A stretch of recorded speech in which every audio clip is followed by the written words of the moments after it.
All right, folks. We're gonna start out with some more comedy here. This was one of my favorite stories of the year. It's getting to be the end of the year, which means we're gonna do our end of the year recap show. Oh yeah, Around New Year's Eve coming up. coming up, and this has got to be one of my favorites. America's rabbi sued for allegedly failing to pay $710 condo amenity fee for October 7th memorial service.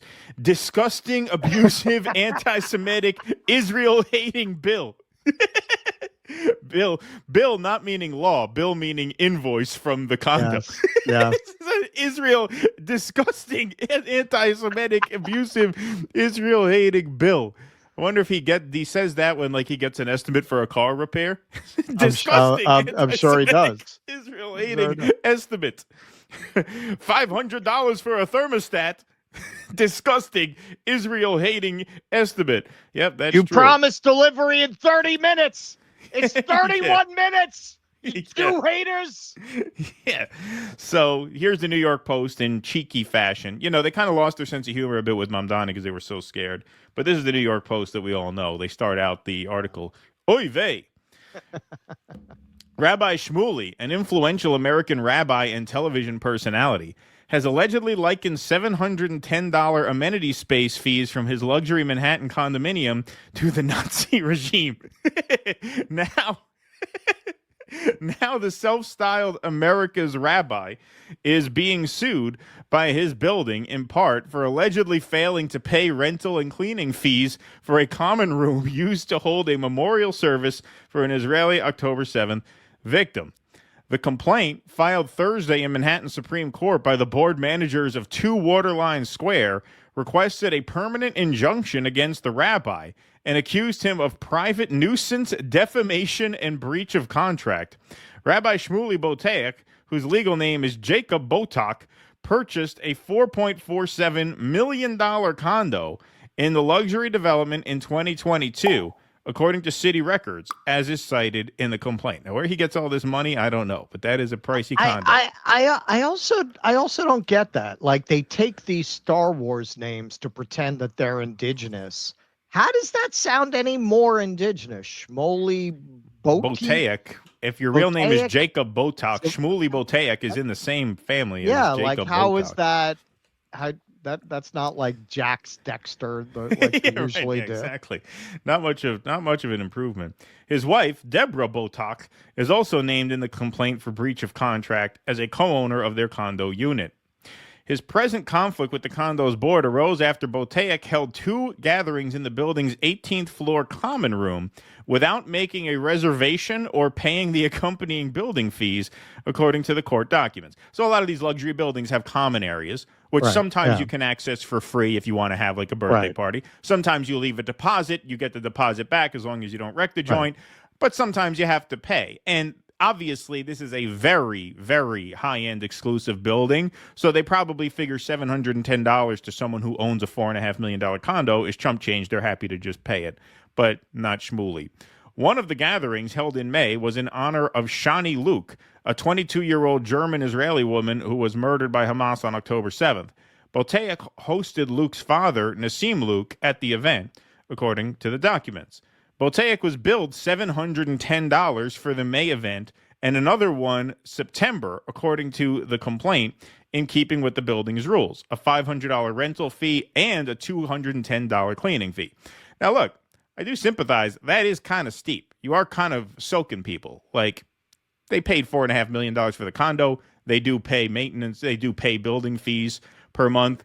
To juice them for that is a bit much in my view. But hey, them's the rules. The total fees. They Jewed him. That's right. Those house rules. The total fees added to Boteach's account amounted to $1,420 plus $400 in late fees. Boteach has not only refused to pay the fees, the complaint says, he has also publicly accused the condo board and its members of anti-Semitism. That's what it is. That's what it is. It's anti-Semitism. I'm sure that condo board is not loaded with Jews. Oh, wait. In New York City. Oh, Wait for it. It's coming. Oh, I stepped on it. I will not be punished for having a few friends over to comfort a Jewish father whose daughter was murdered by Hamas, Botaic wrote in a September email circulated throughout Waterline, as documented in the complaint. Waterline will be in the national news for their attempt to squash memorials for Jews murdered by Hamas, as is happening in other places all around the country who are being sued for it. Botaic took to Facebook in September, as cited in the court documents, publicly calling out the board in fiery posts. In a September 10th post, Botaic called the back and forth with the board a shameful saga. Jews have long been punished not only for living but for mourning, Botaic wrote, as seen in the court documents. In medieval Europe, rulers charged... It's over a $700 fee. In medieval Europe, rulers charged Jews exorbitant fees for burials or deny them entirely. In Nazi Germany, Jewish funerals were forbidden. Bodies were dumped into pits. Families denied... How do you say that word? Kaddish. Kaddish. Kaddish, that's what I thought. Families denied Kaddish. Now in Manhattan, a rabbi is threatened with dire legal consequences for hosting a tiny memorial for Shani Luke. I love the response.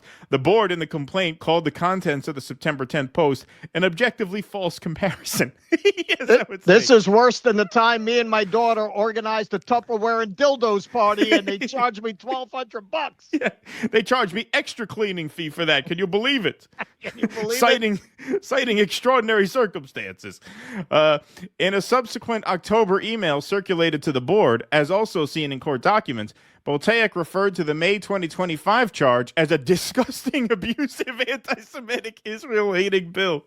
This is a blatantly anti-Semitic assault on my rights as an Israel-loving Jew, Botaic told the Post. Wow. He added that the $3,000 a month he pays the building in fees includes the use of its amenity spaces. Now it should. I think you got a point there. He said that his use of the space for the memorial in May, which he described as a gathering of 8 people, did not meet the number required to make formal reservation. Botaic also denied that a second gathering occurred in September, saying there was no second gathering. Nissim Luke authored a June op-ed in the Israel National News decrying the building's response to Botaic's event for his daughter. Botaic said he has experienced blatant harassment within the building and claimed he is watched and spied on like a hawk to see if I am doing anything for Israel. Could you imagine spending $5 million on a condo and having to be Shmuley's neighbor? Oh, imagine my God. He's in the building. Oh, my God. I would probably sue the building. I would sue the building for letting him in. Yeah, exactly. Paid $5 million to live here. I have to live next to this guy. He added the plans to file a counterclaim. And this charge is all about punitive measures to ensure that Israel is not mentioned in the building. The board okay, so here it comes. The board managers of 2 Waterline Square condominium, represented by Adam Lightman Bailey, claim that the rental and cleaning fees are uniformly charged to every resident that uses the common room. Beyond resolving the alleged breach of contract, they simply want him to stop bullying their residents. And to cease from violating the building's rules. Lightman Bailey told the Post, they don't do background checks before they let people in.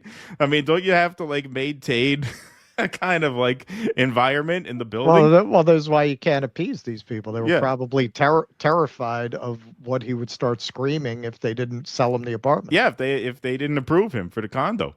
The complaint alleges further incidents of individual harassment against the board and building staff by Botaic in publications and personal encounters. A majority of the board members are Jewish, Lightman Bailey added. Not just Jewish. I was going to say, if this was like a high-end condo complex in New York where the board was not overwhelmingly Jewish, it would probably be the only one. Exactly. This isn't governance. It's a corrupt coup led by Nancy Chen, Randy Wax, June Hu, and absentee Dan Senor. And it comes wrapped in the same anti-Semitic whitewash we saw when they targeted us for honoring Shani Luke, said Botaic in the September press release, as seen in the complaint. Dan Senor, a condominium board member and prominent American columnist, and Randy Wax, the board's president, were specifically called out by Botaic in an email as supposed champions of Israel. Senor is involved in Jewish causes. Wax is involved in philanthropic causes for Israel. Another board member, Shmuel Kilgier, This is the board he's accusing of anti-Semitism. Lightman Now and that's a Shmuel. Star Wars name. Yeah, Shmuel Kleiger is an Israeli citizen and veteran of the IDF. Boteach accused him of being fraudulently elected to the board, according to an email cited by the complaint. On Friday, Boteach took to Facebook, tagging Waterline and quoting a message of support for Boteach attributed to Nassim Look. Instead of compassion, Rabbi Shmuley was confronted by a building manager, ignored by the manager's superiors, and threatened with legal action by the company's attorney, the posted statement said. Okay, so obviously this is like not about the money, right? Obviously, Shmuley just seeks out these kinds of confrontations. He does so on the street. We just showed you. That's his business. He's making a TikTok video outside the Anne Frank Museum. Some guy rides past him on a bicycle. What are you looking at? Do you hate Jews? Why do you hate Jews? Right? Like, that's clearly what he does. And this kind of reverse lawfare, if you will, is not the first of its kind. So this is from, I guess, 10 months ago, a story that kind of slipped under the radar. The luxury Miami hotel Fontainebleau takes legal action against the rabbi verbally attacked in lobby. So he got into an altercation in the lobby and took it out on the hotel. So this is from 10 months ago, story of a similar nature here. Hotel taking legal action against a prominent rabbi. This after he claimed he was subjected to a verbal tirade in the lobby, which he recorded. Local 10's Rosh Lowe is joining us live from Miami Beach with an update on this exclusive story. Rosh. All right, Louis, in this corner, you have the Fontainebleau, a famous hotel, saying this rabbi is trying to shake them down.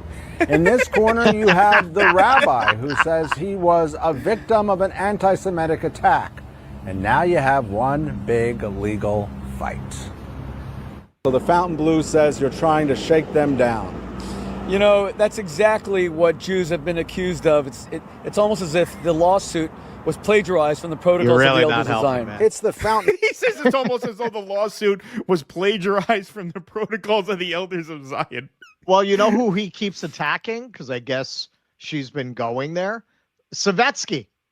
Oh, yeah. He keeps attacking Savetsky for going to the Fontainebleau. Oh, I didn't know that. I wish I had done that research. But yeah, it's almost like Shmuley is an op to validate the protocols of the Elders of Zion. That's what I'm saying. Like, it's almost like this is an Andy Kaufman routine. It really is, because you've got Shmuley, who very much like Rappaport is a caricature of the protocols of the Elders of Zion, saying it.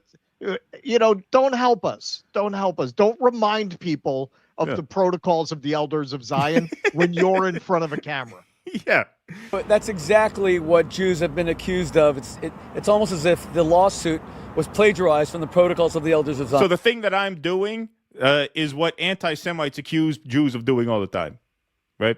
That's my point. It's the Fontainebleau, owned by Jeffrey Sofer, who is Jewish, versus Boteach. Rabbi Shmuley Boteach says he was the victim of a violent anti-Semitic verbal attack. Kill babies, man. He is known as America's most famous rabbi. Even during our interview, someone stopped who knew him. For Pesach, I heard your speech. Thank you very much.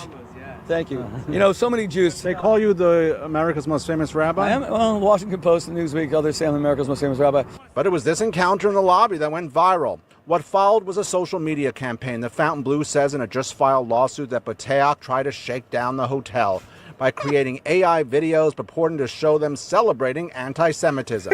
I will say on the record right now, I am prepared to settle for nothing, not a penny, zero, nothing, if they apologize for what happened and if they promise to retrain the security. Let's get back to the lawsuit. The hotel says Boteach insisted that he would only settle if the Fontainebleau paid $1 million to his charitable organization without any transparent explanation as to the use of those funds. That's not shady at all. No, that seems totally on the up and up. But watch. To all the people of Fontainebleau, where is the surveillance footage? You're saying it was all made up? Why won't you release the surveillance footage? Boteach had a similar incident in 2003. The hotel claims defendant Boteach omits that he also demanded personal lifetime access to the swimming pool and gym at the hotel, the same place he says is unsafe. Ultimately, defendant Boteach accepted a free dinner at the hotel and moved on. And they said that I settled for a... Just give me a free dinner. We'll forget the whole thing. He shakes him down, makes all these demands, and then settles for a free dinner. No, that looks like a guy who's legitimately aggrieved. A guy who that wasn't a frivolous lawsuit at all. All right, fine. Just give me a ribeye and let me be on my way. Wow. Steak dinner. Did you see? That is amazing. Is unsafe. Ultimately, defendant Boteach accepted a free dinner at the hotel and moved on. And they said that I settled for a steak dinner. Did you see that? I mean, it's an SNL skit. The rabbi is sitting with his yarmulke in the Fontainebleau, slurping down escargot and having a ham sandwich. Boy, this is interesting. So Boteach says, listen, he originally said he wanted $100 million, but now he says, I don't want anything. I don't want a penny. I just want the Fontainebleau to apologize. On the flip side, the Fontainebleau says they've done absolutely nothing wrong. In fact, just the opposite. Just give me a voucher for the buffet. All right, $100 million? All right, how about this? All right, here. Well, let's meet in the middle. Give me a buffet. Go call it a day. Wow, what a guy. What a guy. Okay. So this is Shmuley on Lizzie Savetsky. I and my daughters inspired Lizzie Savetsky to defend Israel until she betrayed the Jewish people by whitewashing vicious attacks against Jews, allegedly for free vacations at the Fontainebleau. Is it true, Lizzie? Hi, everyone. People are asking me about this dispute between me and Lizzie Savetsky. There is no dispute. I trained Lizzie Savetsky and influenced her to become a pro-Israel influencer. She met me 3 years ago in Puerto Rico for Pesach, came to all my speeches, and she said to me, what you're doing is so inspiring, leveraging your name, your platform to protect the Jewish people. I said, why are you selling hairbands and fashion accessories on your Instagram? Why don't you join me?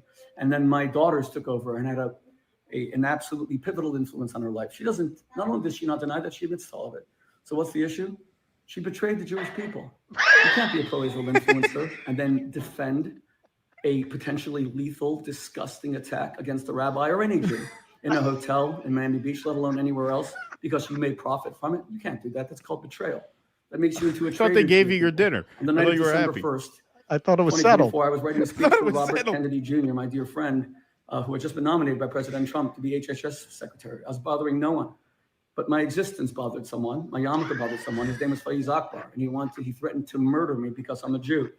Tens of millions of you watched that video. Only one Jew defended it. Her name was Lizzie Savetsky, because she was probably given, she's never denied this, free vacation, some sort of compensation. And if it's not true, Lizzie, then why don't you finally respond? You can't sell out your people for personal gain and expect to maintain your credibility. Jews are fighting for their lives, Lizzie.